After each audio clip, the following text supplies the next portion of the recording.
Guys, welcome back to another story that has been hitting headlines regarding President Ruto's nomination of the IEBC members that were scheduled to be that were appointed by President William Ruto from the list that he was given by the selection committee of the IEBC members. And as of today, the Parliament of Kenya has passed all the members that President William Ruto appointed and forwarded their names to the National Assembly of Kenya, including the former head and former attorney of the Turkana County, Ethekon, who was appointed as the chairman of the IEBC bond that is supposed to announce the presidential election come 2027. So as of today, the allies of President William Ruto has voted in favor of the selection or of the members that President William Ruto forwarded to the National Assembly for them to verify their names and pass them for a signature that will make them officially the members that are supposed to stand for the Independent and Electoral Boundaries Commission, IEBC. President William Ruto's nominees to the Independent and Electoral and Boundaries Commission, IEBC, have been found to be suitable for the appointment. The Justice and Legal Affairs Committee, JLAC, led by MP George Murugara, tabled its report on Tuesday. That is on today. Among the approved is Erastus Edong Ethekon, whom the president picked to be the next chair of the IEBC committee. The National Assembly Justice and Legal Affairs Committee, JLAC, has approved President William Ruto's nominees to the Independent Electoral Boundaries Committee, the IEBC, which is set to start its work immediately. On Tuesday, the committee chaired by MP George Murugara tabled its report for debate by the whole House. Murugara's team recommended that the House endorse the committee's decision, arguing that they found all 7 nominated suitable for the appointment as IEBC members. I will read what Murugara said. I beg to give notice of the following motion that taking into consideration the finding of the Departmental Committee of Justice and Legal Affairs in its report on the vetting of nominees for the appointment as chairperson and members of the Independent Electoral Boundaries Commission, IEBC, laid on the table of the House today, Tuesday, June 3, 2025, pursuant to the provision of Article 250 of the Constitution of Kenya, approves the appointment of Erastus Edong Ethekon as the chairperson and Angeri Deritu Moses Alutala Mukana, Mary Karen Sarobit, Hassan Nur Hassan, who is the son-in-law or who is an in-law to Junet Mohammed, Francis Adhiambo Duol, and Fahima Arafit Abdallah as members of the Independent and Boundaries Commission, IEBC. The whole House will debate the report, where it will either approve or reject the nominees before sending the names to the President for formal appointment. Those approved are Erastus Edong Ethekon for the commission chairperson, Angeru Deritu, Moses Alutala Mokwana, Mary Karen Sarobit, Hassan Nur Hassan, Francis Odhiambo Duol, and Fahima Arap Abdallah as commissioners.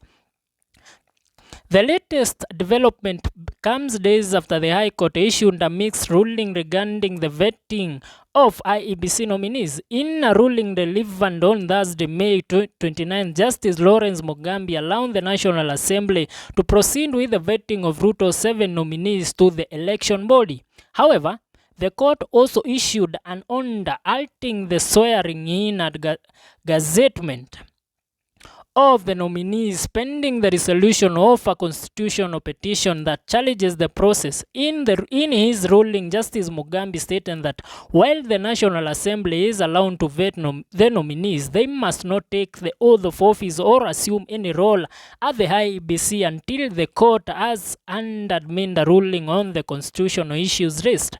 He emphasized that importance of judicial review of the selection process, noting the significant public interest and legal concern it has sparked. The petition was filed by activists Boniface Mwangi and Kelvin Roy, who argued that the nominees breached the law and the principles of transparency. Represented by seasoned lawyer Paul Muite and advocate Douglas Otieno, the petitioners contended that the IEBC selection panel exceeded its authority and failed to adhere to the constitutional standards required during the selection of these 7 members that are supposed to stand for the election of the presidency and election of the country come 2027, when we will have our general election as a country. So, if the parliament happens to pass these people, it will be a favor to President William Ruto, because these are the names that President William Ruto has brought to book for his own favor and for his own known. The reasons as to why President Ruto elected these members are known to him. It's either the members are there to favor the president, or the members are there to announce the result that will come from the Kenyan voters as they will vote for the presidency and their members of county assembly, MPs, governors, senators, and everybody that will be voted in the election come 2027.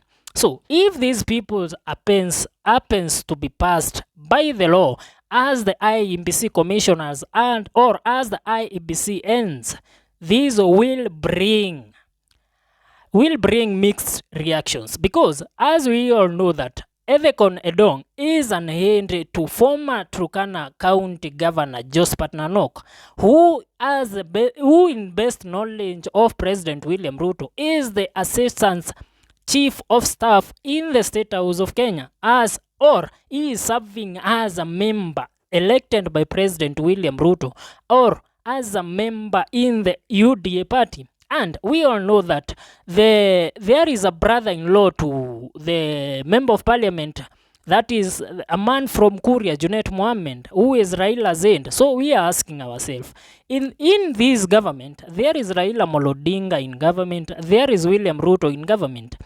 Where does the opposition chiefs stand? We all know that the opposition led by Rigathi Gachagua, there is Kalonzo Musyoka, there is Eugene Wamalwa, there is the governor for Trans Nzoia, George Natembeya, under the Tawe movement. There is a friend Obachi Matiang'i, who is the former interior CS and who was high capability, who the Gen Zs and all the country want to vie, because he is the only one that they believe can bring the ruling, or can bring this regime that is in power down come 2027. So if there are no people, if the peoples that the Parliament of Kenya have passed are against or are friends to the current regime, that is either President William Ruto or Raila Molodinga, where does the transparency of IEBC stand as long as the 2027 general election is concerned? What do you think, guys? I would like to hear your views. Is the JLAC committee really under Murugara acting independently, or it's acting under the instructions and rules made by President William Ruto regarding the IEBC selection?